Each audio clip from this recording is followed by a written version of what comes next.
when a lion is hungry, they say it feel like it's been starving for a year. So when it see its prey, it's ready to eat everything. And that's how I feel like when I'm in the ring, like a lion, like a king that I am. That's the bronze bomber.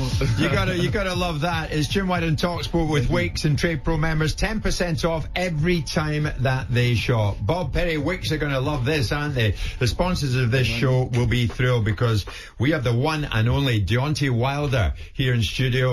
Good morning to you, Deontay. It is so good to have you in here. I believe you were somewhat mobbed when you came in the news building a short time ago. So many people wanted to meet you. Yeah, most definitely. You know, it's always a great time when I'm over here. You know, I come over here so much. You know, sometimes we try to sneak in.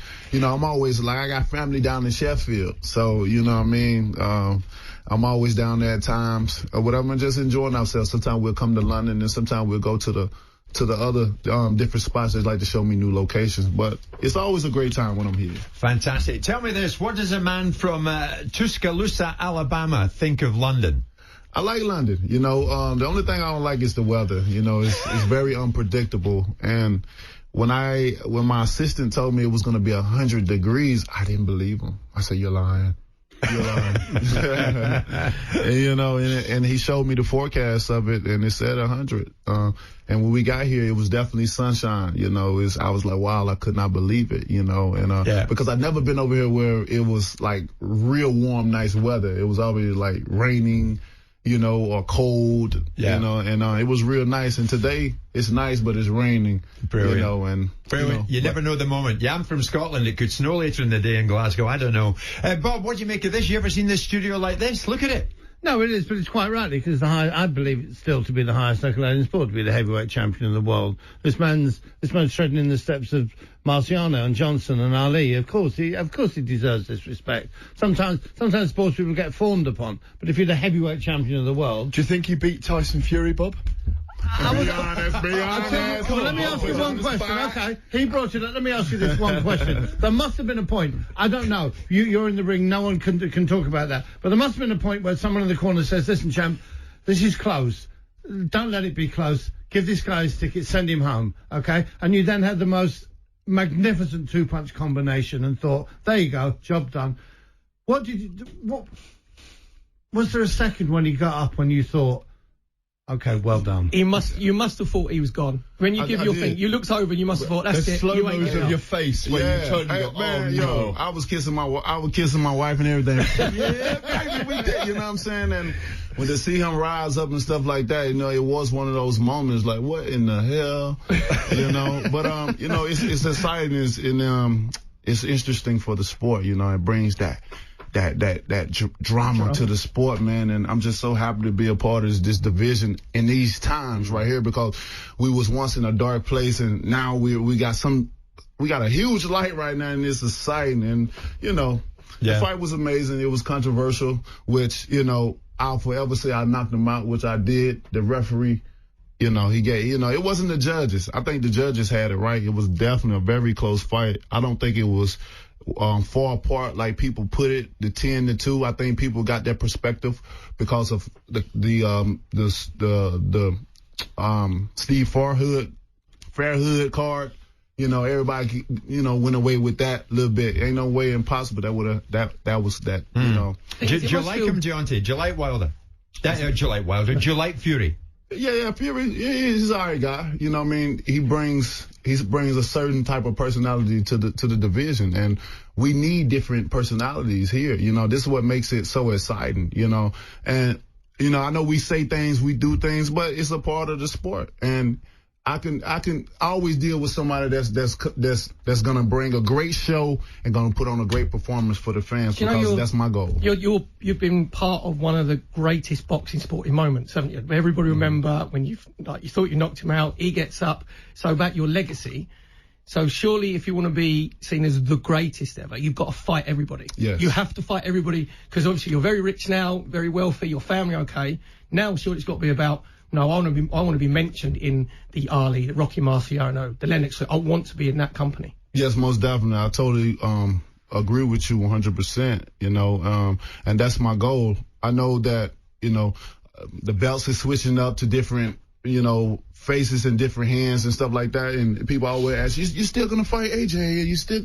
I'm like, you know, just because someone loses doesn't mean it's the end of the road. You know, I always say that's how you become a 2-time, 3-time, 4-time champion. You know, and the heavyweight division is so small, so, you know, it's enough spaces and there's enough room for everybody to get in with everybody. And, you know, before I retire, I want to be able to say I fought the best, all of the best, you know, no matter who they were. You know, if you had a buzz and people wanted to see that fight before I end my career, before I leave, because I'm not going to be here long. You know, I got a lot of, you know, we setting everything up. You know, I got a great financial team, and we're going to get to the point where I'm not even spending my money off of my fight money. I'm living off the interest and allow everything to build up, because I talk about generation wealth. You know, when I look at all my children and I sit them and be able to interact with each other, love each other, and build that intellect of them with their mindset of learning and want to do more, you know, even learning different languages. I sit back sometimes and share a tear because I never had that opportunity that they had. You always want your children to be better and have more opportunities than you had. I love them guys. Yeah. Wonderful. Bob, you and I worry about getting 200 quid out the hole in the wall, but this man's living off the interest, and quite rightly so. I'm living off the bank's interest. In the way the heavyweight division stacks up at the moment, obviously we're expecting you to fight in the autumn, maybe against Luis Ortiz, a rematch. Everyone wants to see you fight Tyson Fury again. That's expected to be February, March next year, probably in Las Vegas, but at least in America.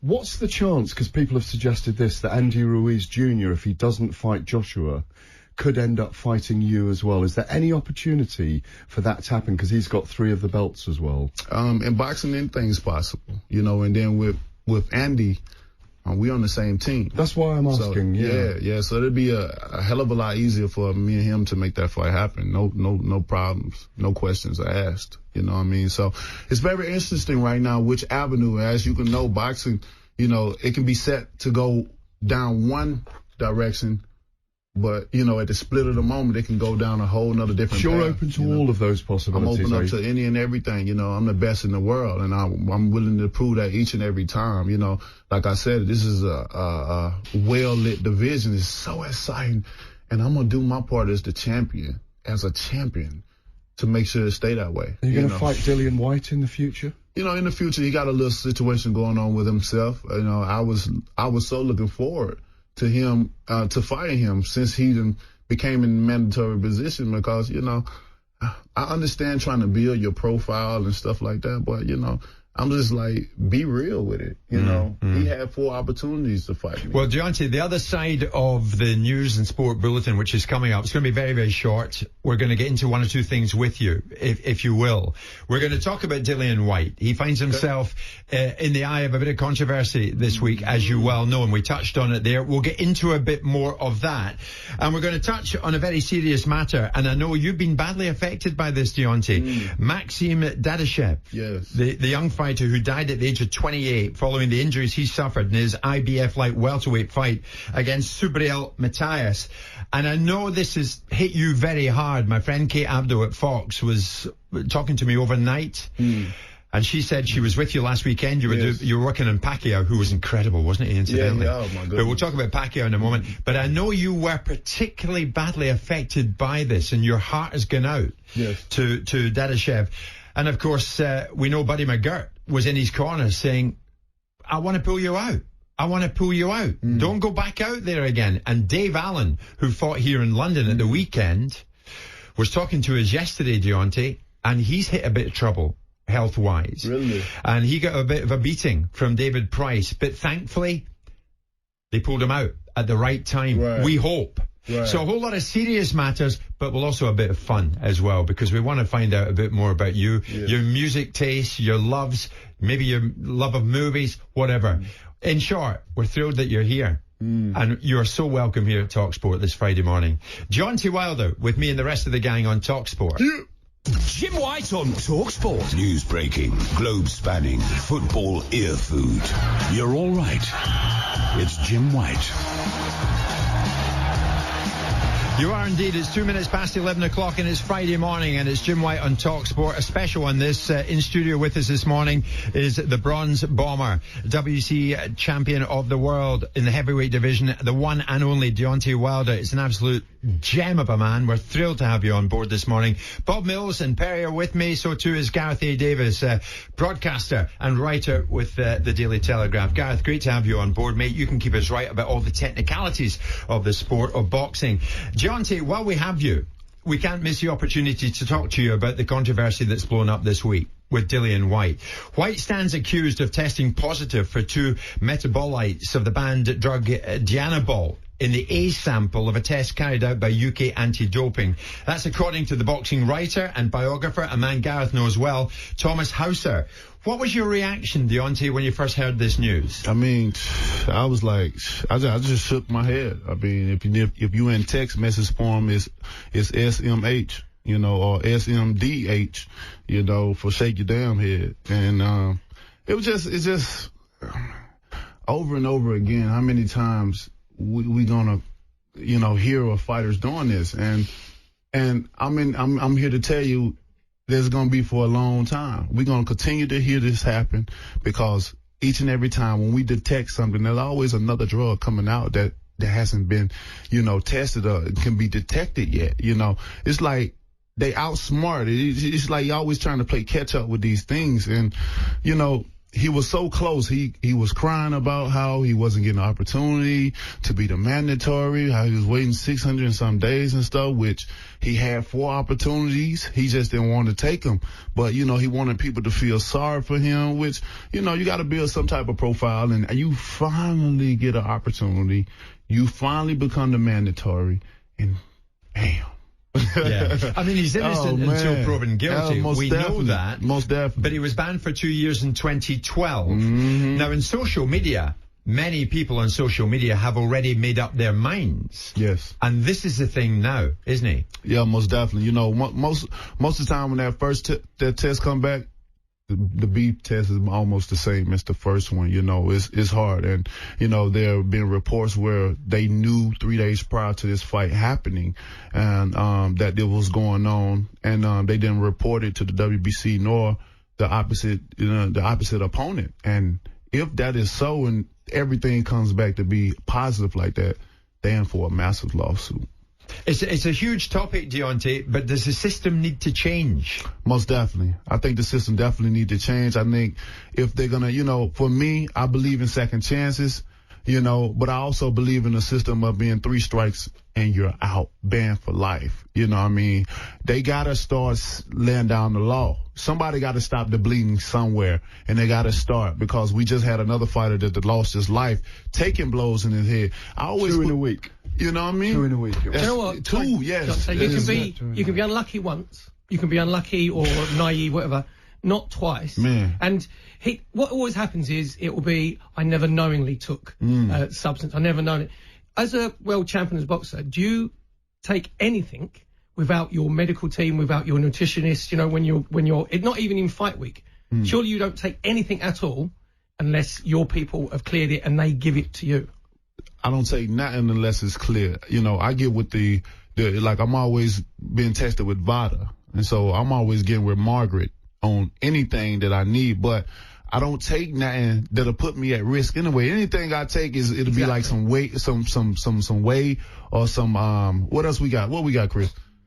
Some mass gain or something to gain weight. So you check it with Margaret Goodman, anything. Who's the head of the voluntary anti-doping agency? She advises you to do so if you're not sure.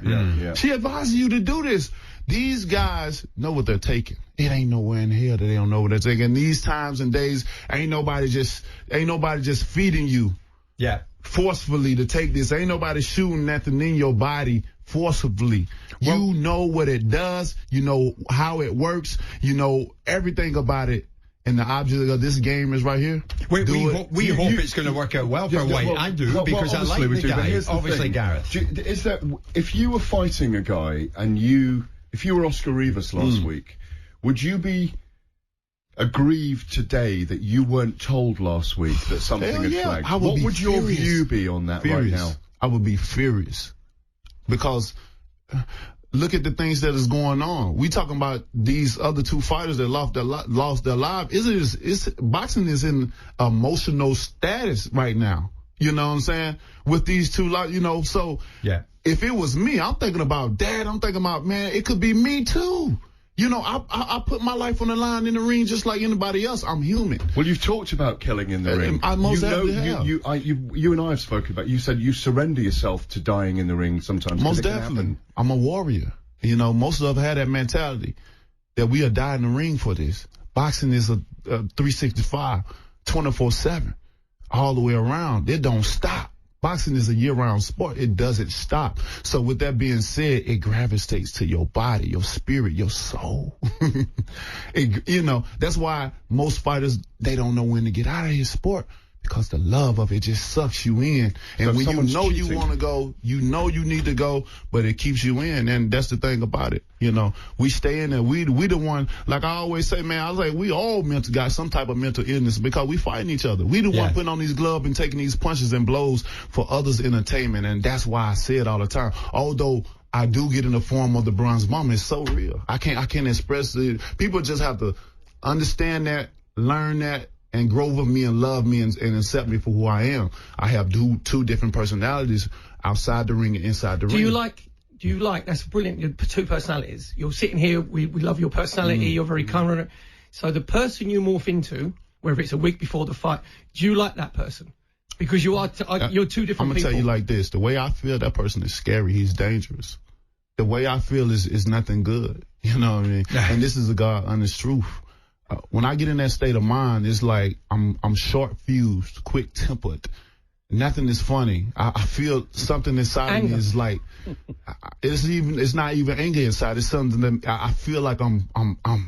It's hatred. It's no hatred. I'm not mad. I don't have to be mad at you to spank that ass. Yeah, I don't have to be. I don't have to be. That's the great thing about me. Like, I don't have to be mad, upset, of nothing. We can be friends right now, talking today.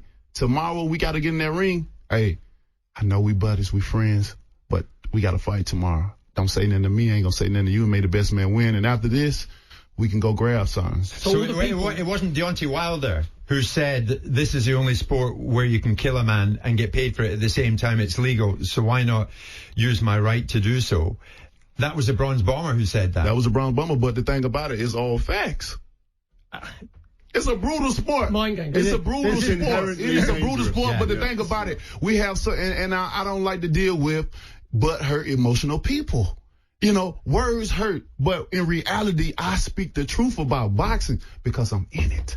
I'm in it, and I feel like if I'm sacrificing my life to others' entertainment, I'm going to speak my piece. I'm going to speak how I feel about it. I understand it's going to hurt some people because they're going to think so deep into this, or some people may just because they don't like me and want to cause a uproar about what I said. But if you dissect what I said, you're like, you're right. No matter how crucial I talk, it's right. Yeah. I mean, we were so saddened for Maxim Dadashev, as you were, and I said that going into the break, Deontay. It's not like MMA. When MMA is underway, Gareth, correct me if I'm wrong, somebody goes to the floor.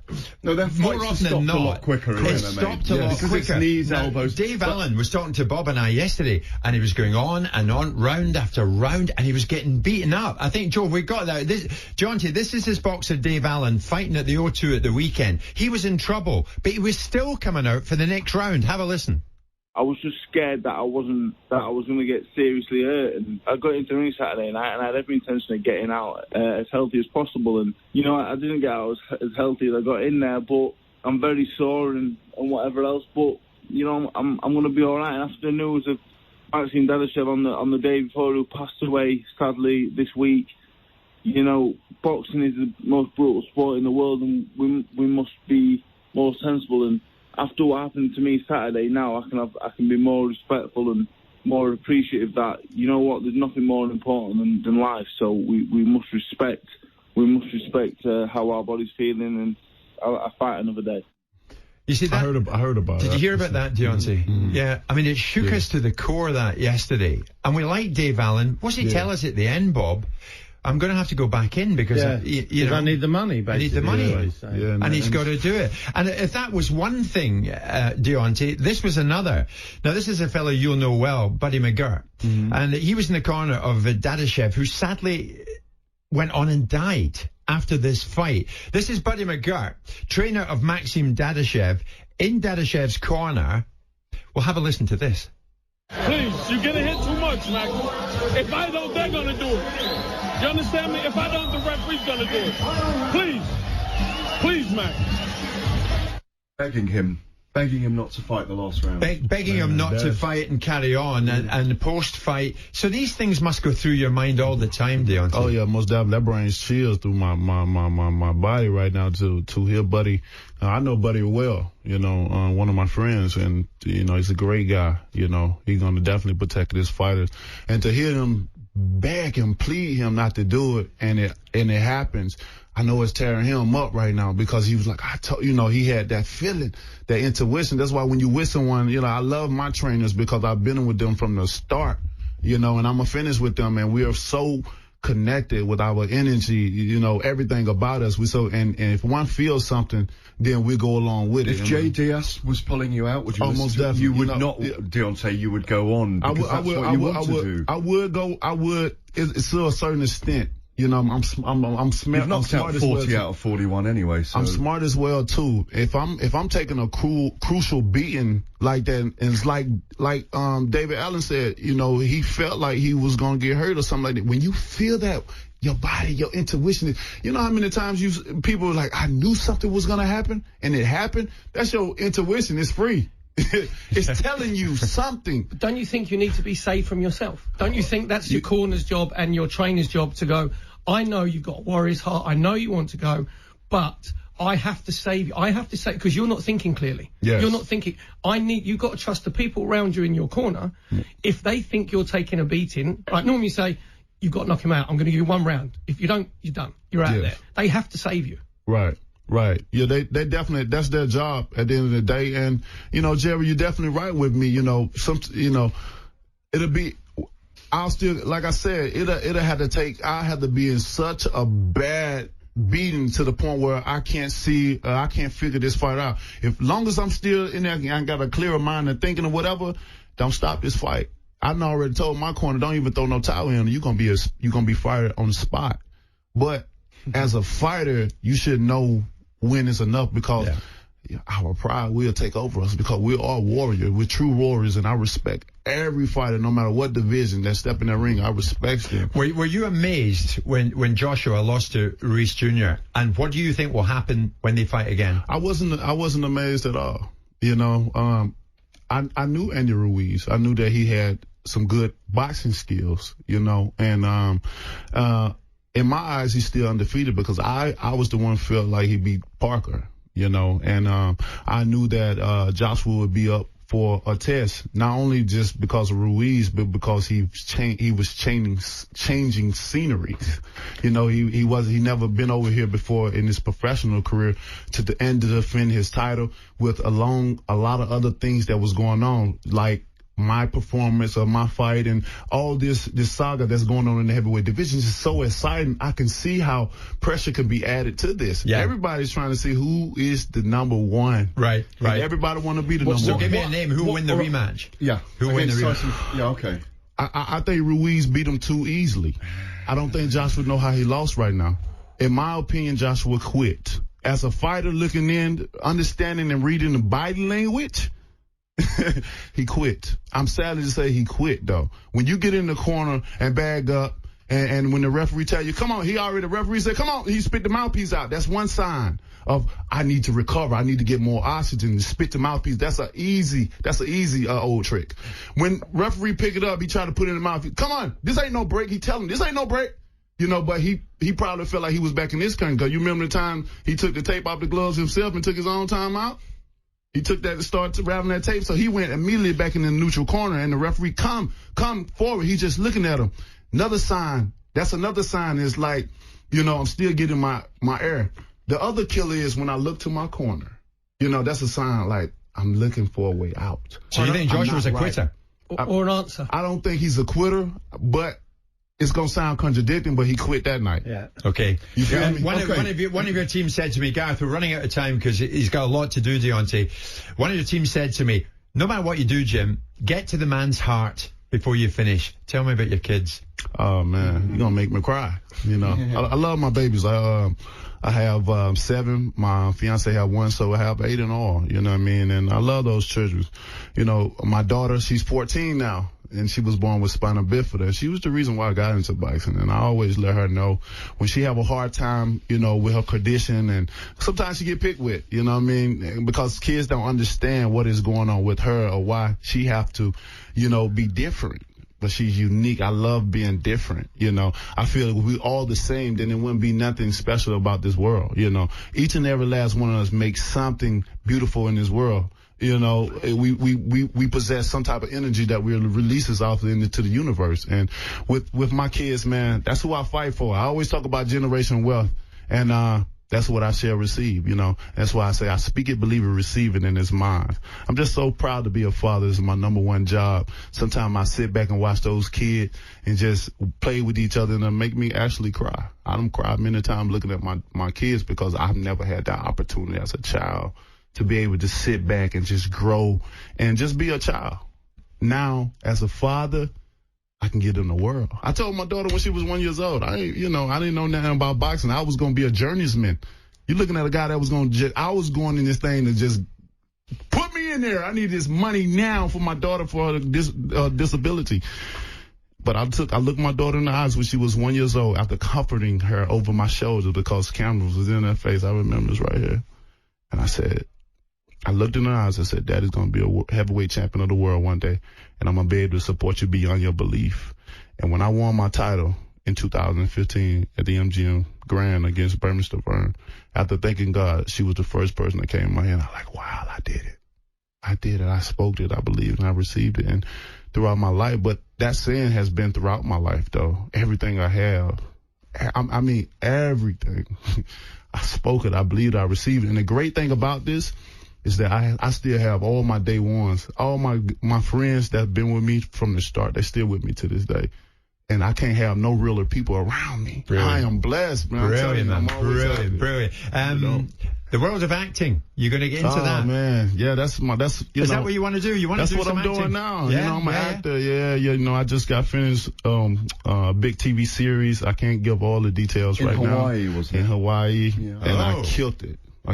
You know. I killed it. Are you a giant surfer or something? Yeah, I'm a certified scuba diver. I can scuba dive anywhere in the world. Deontay, you've got to be in a Tarantino film.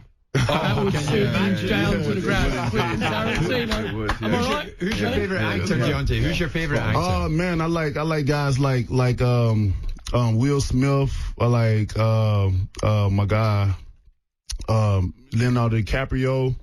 I like man, what's my guy?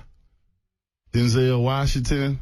Yeah. I like Denzel. Yeah. What's her name? Iola. What's Iola's name? Man, there's so many. There's so many. You know, I like actors that just can get in their role and just feel it. You know, because you got to get in role and you feel it. Like I just got off set and I was playing my character was named Noah, and Noah was an ex-Marine, and you know, and with Noah, his car got stolen, and the only thing, and he was living out of his car. He lost everything, and the only sentimental value that he had was his Marine uniform. And I can get in this character so good. And he was a bus boy at a restaurant. See, I can relate to Noah so good. They can use your experience of not having anything. Yeah, having nothing at all. Yes. When you started yourself. The box. Is there a bit of the Bronze Bomber in that character? No, not at all. Not at all. Just a man that just lost everything and just trying to find his way. And I've been there before. As a kid, yeah. That's why I can relate to that. I clinged to that character, and I killed it. You know, because I understand losing something.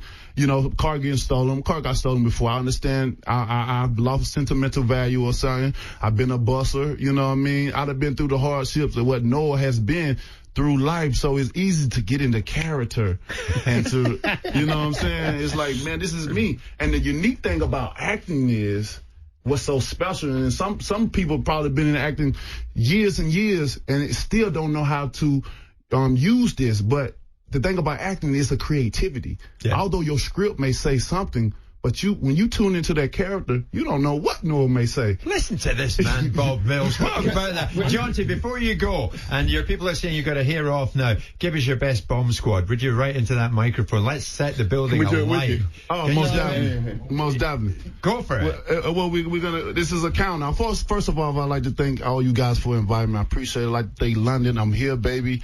You know, I love coming over here. I love the fans. I love the atmosphere, the excitement that you bring to boxing. And here we go, baby. Y'all ready? 1, 2, 3, bomb squad! That's done it. That's totally done it. Good morning. Hey, that's going to be alarm clock. You just woken up the UK. Fantastic. Deontay Wilder, thank you so much. Thank you guys so much. Yes. Jim Whyte on TalkSport with Wix. At Wix, there's 15% off all flooring when you spend over £100. Plus, Trade Pro members, you can still use your 10% Trade Pro discount on top of this great offer. Ends Monday. Hey, I don't know about you. Deontay Wilder, what a guest to have in any studio at any time. Tell you what, if he calls me Jerry one more time, I'm having him. No, I'm having him. He's like, I'll tell you what, you see him hold me back there. Thing is, I was honoured that he remembered that I had E-double-R-Y. That'll do me. When he come in, there was two things. One, they said he's got to sit in your chair. Normally I'd say he's got to fight me to get me out of it. He goes, yeah, right. No, that's right. And then when I looked down, Bob looked at my top. Bob went, Bez, you've got a big food stain. So I turned it inside out because I didn't want to have a food stain with the heavyweight champion wearing. And then someone went, you can see Primark. Your Primark label sticking out everywhere. In a top user case. He's something else, Bob. You know what he is? I'm not surprised. He spoke wonderfully. And I fully understand this is Deontay one. This is the blonde bomber, the brown bomber. Here, this is what it is, the bronze bomber. Because they are two different people. Yeah. And that's why fight fans love him. I know a lot of people don't like boxing. It is a brutal sport. And I know people say there's no room for this. It shouldn't be around in the 21st century. But if you love it, you love it. And there's nothing you can do. There's something in your soul that loves it. And when you watch him, like the Ortiz fight, about the sixth and seventh round, where everyone's fine, behind the jab, moving around, and suddenly he dropped his hands and it's like, let's have a fight. Let's go for it. That's right. So it's down to Bob and Perry and myself to carry on. Deontay Wilder, you will no doubt hear clips of the Wilder live chat with us throughout the day, throughout the evening on TalkSport. He was nothing short of outstanding.